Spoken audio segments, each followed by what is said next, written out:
Hello friends. आज मैं 64वीं BPSC 2019 का जीएस पेपर 1 का एक क्वेश्चन लेकर आपके समक्ष आया हूँ। क्वेश्चन है, मौर्य कला तथा भवन निर्माण कला की विशेषताओं को स्पष्ट कीजिए तथा बौद्ध धर्म के साथ उनके संबंध पर भी प्रकाश डालिए। फ्रेंड्स, इस क्वेश्चन में आपको पूछा गया है मौर्य कला का भवन निर्माण, मौर्य कला में के बारे में बताना है, भवन निर्माण के बारे में बताना है, साथ ही बौद्ध धर्म जो मौर्य का है, मौर्य लोगों का बौद्ध धर्म के साथ कैसा संबंध था उनके बारे में बताना है।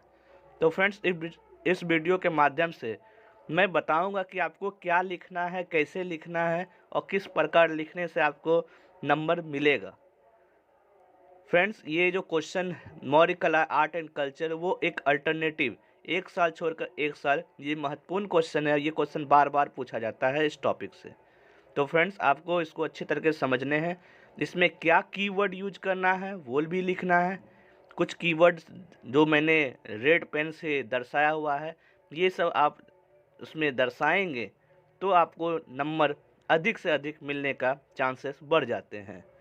तो फ्रेंड्स, इस वीडियो में सबसे पहले हम की पॉइंट को डिस्कस करें तो इसमें आपको बताना है कि मौर्य साम्राज्य में उपयोग किए गए कला के विभिन्न रूपों का उल्लेख करते हुए उनके विस्तार और प्रसार को दर्शाना है। दूसरा, इसमें बताएंगे कि भवन निर्माण कला में उनकी भव्यता एवं परंपरागत का उल्लेख करना है। तीसरा, हम लोग को बताना है कि बौद्ध धर्म के संरक्षण और प्रसार के लिए सम्राट अशोक और परमवर्ती मौर्य शासकों द्वारा किए गए विभिन्न प्रयासों का भी विश्लेषण करना है। तो इस सब बातों को डिस्कस करेंगे इस वीडियो में। तो चलिए फ्रेंड्स, कैसा एक जो आंसर की होना चाहिए वो हम आपको दिखाएंगे और आपको भी इसी तरह आपको फॉलो करना है। मौर्य साम्राज्य प्राचीन भारत का पहला अखिल भारतीय साम्राज्य था जो भारत के अधिकांश भाग और उसके महाद्वीपों के चारों ओर फैले हुए थे।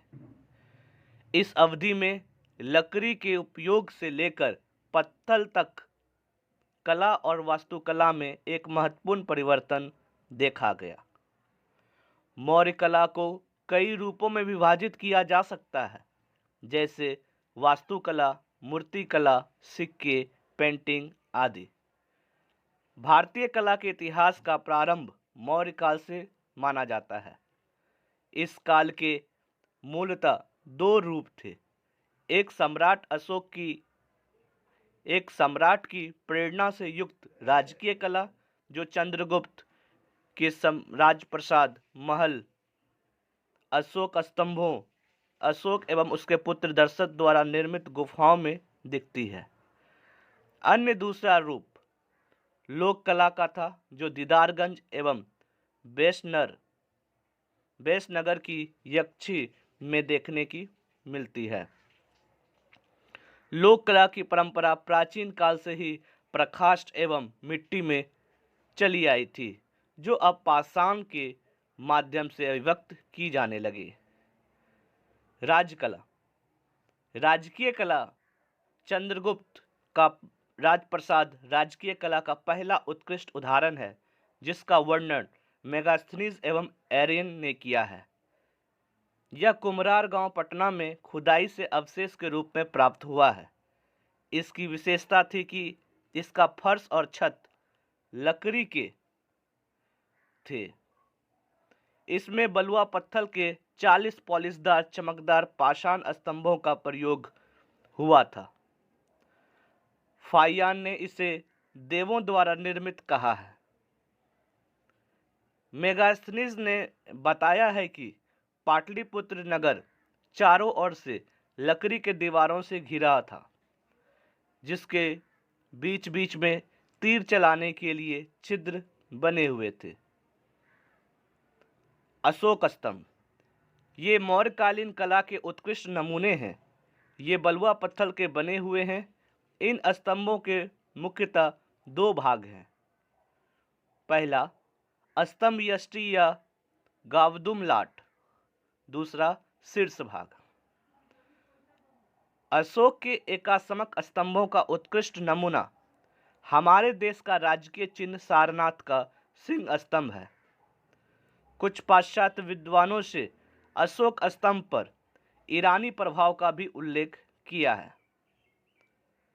अशोक स्तंभ के कुछ उदाहरण हैं लोरिया नंदनगढ़, सांची, वैशाली, सारनाथ से हाथी स्तंभ, सांची से हाथी राजधानी, रामपुरवा से बुल राजधानी इत्यादि। अशोक ने इस स्तंभों को बौद्ध धर्म का प्रतीक बताया। अशोक ने बौद्ध धर्म से प्रभावित होकर स्तूप निर्माण को प्रोत्साहित किया और सांची, भरहुत और सारनाथ जैसे अनेक भव्य बौद्ध स्तूपों का निर्माण भी करवाया। अशोक ने चट्टानों को काटकर गुफाओं का निर्माण किया, जो एक नई शैली थी। गया के निकट बराबर की पहाड़ियों में अशोक ने कंदारों का निर्माण आजीविकों के लिए करवाया था। उसके पुत्र दशरथ ने भी नागा अर्जुनी पहाड़ी में ऐसे ही कई गुफाओं का भी निर्माण करवाए। सिक्के। मौर्य के सिक्के ज्यादातर चांदी के थे, कुछ तांबे के बने हुए थे। ये पंचमार्क थे और इन्हें करपना के नाम से जाना जाता है। हाथी जैसे प्रतीक, रेलिंग में एक पैर, सिक्कों पर पहाड़ों का चिन्हित किया गया था। लोक कला। यक्ष यक्षी की मूर्तियां जो मथुरा से पाटलिपुत्र, विदिशा, कलिंग, शूर्पणखा तक पाई जाती थी। तो यक्ष और यक्षी की मूर्तियां की अपनी निजी शैली है। ये महाकाय मूर्ति खुले आकाश में स्थापित की जाती थी। बेसनगर में एक महिला आकृति भी पाई गई है। उसकी चेहरा गोल है, शरीर स्वस्थ है और होठ पर मुस्कान है। मेढे फटे हुए हैं, हाथों में चूड़ियां और आंखों में तेज है। कुल मिलाकर यह समग्र रूप से स्त्रैण मुद्रा का शानदार लुक है। टेरेकोटा। टेरेकोटा की वस्तुएं बुलंदी बाग, पाटलिपुत्र, कुम्हरार, बसाड़ और बक्सर में पाई गई है। एक हाथ में डमरू लेकर बुलंदी बाग से एक नारी की आकृति मिली है। इसके साथ ही एक मुस्कुराता हुआ बालक के सिर का हिस्सा पाया गया है। उत्तरी ब्लैक पॉलिश्ड वेयर मौर्य काल की मुख्य मिट्टी के बर्तन थे। ये बारीक बलुआ जलोढ़ मिट्टी से बने थे और काफी चमकीले थे। ये मुख्य रूप से गंगा घाटी क्षेत्र में पाए जाते थे। बौद्ध धर्म के साथ संबंध। कई बौद्ध स्थापत्यों जैसे कि सांची, बरहुत, सारनाथ स्तूपों के अलावा अनेक बौद्ध विहारों का निर्माण मौर्य राजाओं द्वारा किया गया था। भिक्षुओं के विश्राम स्थल के रूप में बराबर एवं नागा अर्जुनी पहाड़ियों में कई रॉक कट गुफाओं का भी निर्माण किया गया था। बौद्ध धर्म अपनाने के बाद अशोक ने बौद्ध नीतियों एवं उनके आदर्शों का प्रचार प्रसार भारत के बाहर भी कई देशों में करवाया। मौर्य सम्राट अशोक ने कलिंग युद्ध के बाद बौद्ध धर्म से प्रभावित होकर बुद्धम शरणम गच्छामि, धम्मम शरणम गच्छामि एवं जियो और जीने दो जैसे जन कल्याणकारी आदर्शों को अपने राजधर्म में शामिल किया। निष्कर्ष। उपयुक्त विश्लेषणों के आधार पर हम कह सकते हैं कि मौर्य साम्राज्य भवन निर्माण कला में काफी समृद्धशाली रही है और बौद्ध धर्म से उनका अन्योन्याश्रय संबंध रहा है। तो फ्रेंड्स, आप इस उत्तर लेखन में देख सकते हैं कि मैंने लाल कलम से चिन्हित किया हुआ है कि इसमें क्या क्या की पॉइंट आपको दर्शाने पे आपको नंबर मिलेगा।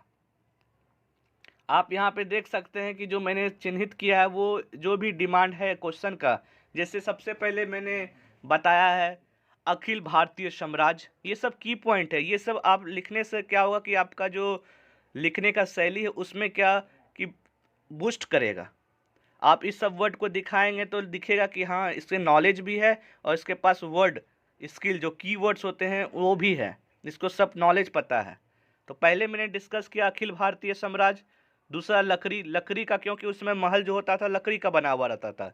जितने मौर्य साम्राज्य के हैं जो राजमहल है वो लकड़ी के बने हुए थे। वास्तुकला में बहुत अच्छे थे। अब वहाँ पे क्या क्या फेमस था, वास्तुकला, मूर्तिकला, सिक्के, पेंटिंग, ये सब के बारे में डिस्कस किया। फिर राजकीय कला में चंद्रगुप्त का क्या था, राजप्रसाद उनका कहाँ था, कुम्हरार में, उसके बारे में बताया। फिर हम लोग ने नाम दर्शाया दीदारगंज, कि हमको पता है दीदारगंज में यक्षिनी का मूर्ति है। बेसनगर का बात किया। आप यहाँ और आप लुम्नी जो है उसका भी दर्शा सकते हैं।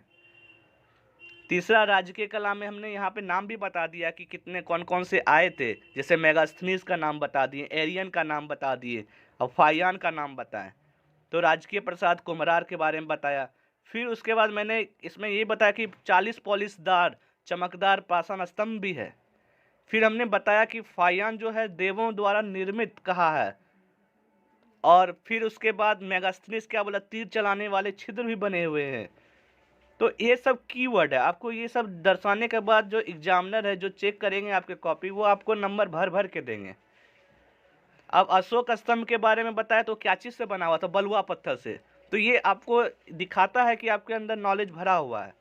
दूसरा, अगर हम बात करें यहाँ कि जो अशोक स्तंभ है, वो सिंह स्तंभ है जो सारनाथ में, जो बहुत फेमस है। अब वो स्तंभ कैसा बना, ईरानी बना। आपको ये भी दिखा दिया कि ईरानी बना हुआ, मतलब आप अच्छे तरीके से डीपली इसको पढ़े हैं।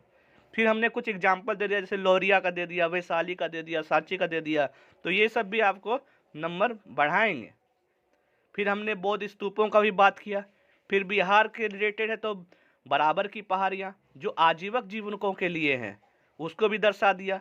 नागार्जुनी पहाड़ी, इसको भी दर्शा दिया। फिर उसके बाद सिक्के तो बता दिए कि मौर्य काल में चांदी के सिक्के थे और कुछ तांबे के थे, वहाँ सोना सब नहीं था। दूसरा इंपॉर्टेंट क्या, पंचमार्क थे, इसको पंचमार्क कहते हैं और इसका नाम वहाँ मौर्य काल में इसको कर्पना के नाम से। ये सब देखिए सब की पॉइंट है, ये सब आपको दर्शाना पड़ेगा। जो दर्शाने से क्या होगा, आपका जो लिखने का जो आप उत्तर लिखे हैं उसका वजन बढ़ जाएगा, जो आपको नंबर बहुत ज़्यादा मिलेगा। दूसरा, लोक कला क्या है, बेसनगर के बारे में बताया। फिर वहाँ बताएं महिला आकृति उसमें पाया गया। फिर महिला आकृति भी फिर बताएं कि उसमें उसका क्या सौंदर्य था, क्या उसका चरित्र था, वो सब भी दिखाएं। फिर टेराकोटा के बारे में बताया, टेराकोटा क्या है, जो मिट्टी का बना हुआ रहता है। फिर उसके बारे में बताया, उसमें क्या बताएं कि बुलंदी बाग है, कुम्हरार है, वहाँ सबसे ये सब पाया गया है। फिर बुलंदी बाग में एक और दर्शा दिए कि वहाँ पे एक नारी मिला और साथ में एक मुस्कुराता हुआ क्या एक बालक भी मिला है। फिर सबसे इम्पोर्टेंट बात, NBPW, उत्तरी ब्लॉक पॉलिश्ड वेयर। ये पहले मौर्य काल का जो मिट्टी का बर्तन बनना था वो बारीक बलुआ से जलों से बनता था। तो ये भी दर्शा दिए बारीक बलुआ से, वो काफ़ी चमकीला होता था। और कहाँ पाया था, गंगा घाटी क्षेत्र। तो इससे क्या हो रहा है कि पता चल रहा है कि हमको बहुत नॉलेज है और एग्जामिनर बहुत अच्छे तरीके से समझ पाएंगे कि आपको नॉलेज है और आपको नंबर मिलेगा। फिर बौद्ध धर्म के साथ संबंध जो है सब कुछ बता दिया कि रॉक कट गुफा बनाया था। अब रॉक कट एक ये वर्ड है और ये वर्ड में ही बहुत सारा मीनिंग होता है, तो ये आपको नंबर देगा। फिर उसके बाद कलिंग युद्ध के बारे में बताया, कलिंग युद्ध के बाद ही किया। फिर उसका नारा भी दिया, जियो और जीनो दो, वही पॉइंट को दर्शा दिए, बुद्धम शरणम गच्छामि, धम्म शरणम गच्छामि। इस प्रकार हम लोग निष्कर्ष की ओर आए हैं। तो फ्रेंड्स, आपको मौर्य कला को अच्छे तरीके से तैयार करना है, क्योंकि ये एक साल छोड़कर एक साल बार बार BPSC में पूछे जाते हैं। तो फ्रेंड्स, मिलते हैं अगले क्वेश्चन के साथ। तब तक के लिए thank you and have a nice day.